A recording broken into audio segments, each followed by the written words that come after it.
Дорогие друзья, вот огромное количество проблем. Я детально, в принципе, могу говорить по каждой проблеме, но не хочу злоупотреблять вашим вниманием. Со мной здесь у вас и лидеры партии, и депутаты, каждый из них, наверное, будет выступать.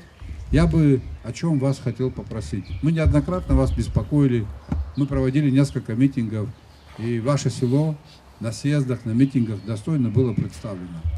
Но мы видим, что наши замечания, наши предложения, проблемы, которые ставятся нами, не находят понимания у властей, в частности, у главы государства. Речь идет именно о нем.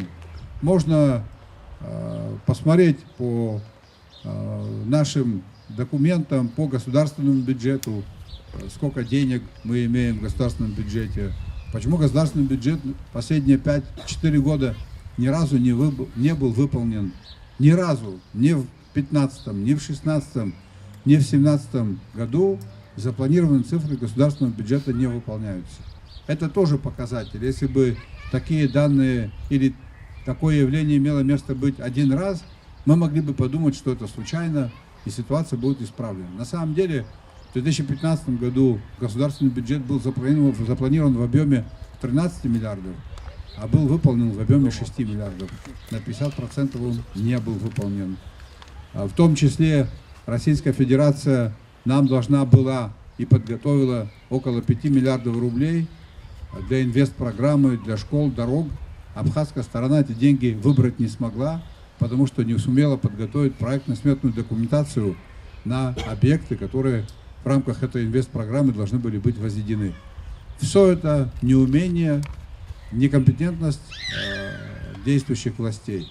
В договоре, в котором стоит подпись двух глав государств, подпись Рауля Хаджимба и Владимира Путина, сказано о том, что в течение 2 лет, а договор был подписан в 2014 году, то есть в 2016 году в ноябре, режим работы границы должен был быть облегченным. Там не должно было быть постоянного и сплошного пограничного контроля. Речь шла о том, чтобы осуществлять выборочный пограничный контроль. Выборочный пограничный контроль в отношении лиц, которые попали в поле зрения правоохранительных органов. Как вы видите, эта задача не решена. Почему она до сих пор не решена? Кто заинтересован в большей степени в том, чтобы такая задача была решена? Конечно же, заинтересована абхазская сторона. Но вы когда-нибудь слышали о том, чтобы глава государства, премьер-министр или вице-президент говорил на эту тему? Чтобы он этот вопрос поднимал? Я, например, этого не слышал. Это говорит о том, что договоренности, как это бывает в жизни, всем договоренностям необходимо придать какой-то импульс, какой-то придать. Надо исполнять договоренности. В силу того, что в этом заинтересована абхазская сторона в большей степени, мы должны были этот вопрос довести до конца. Почему я об этом так говорю? Потому что это показатель деятельности абхазских властей. Для того, чтобы уменьшить количество контрольных органов на государственной границе, для этого деньги не нужны. Власть не может сослаться на то, что нет денег. Для решения этого вопроса деньги не нужны. Наоборот, речь идет об упрощении, речь идет о сокращении контрольных органов. Это не требует дополнительных финансов. Но вот такие подходы последние годы демонстрирует наше руководство. Не считают это нужным, некому эти темы поднимать и некому аргументированно вопросы доводить до конца. Недавно был экономический форум, проходил в Сухуме. Наверное, вы это видели и кое-что показывали по телевидению.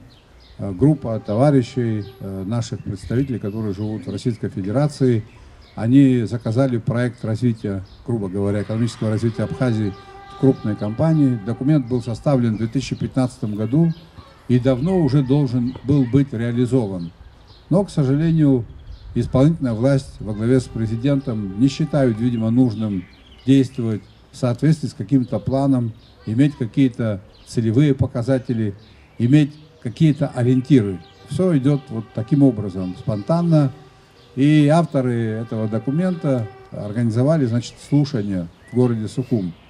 Там говорили разное, в том числе, поздравляя организаторов форума, глава государства сказал о том, что по его данным в стране каждый год воруется по коррупционным схемам более чем 500 миллионов рублей. Он не назвал цифру, но специалисты назвали 500 миллионов рублей в год. Он сказал, что намного больше.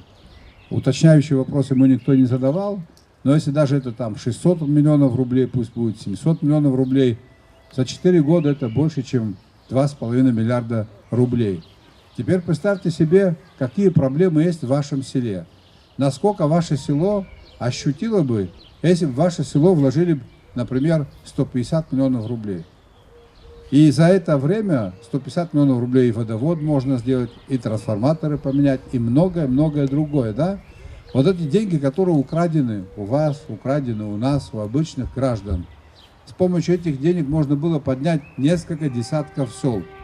Это задача главы государства, не допускать, чтобы деньги разворовывались. Каждый из вас в том или ином виде сталкивался в своей профессиональной деятельности, везде есть кассы.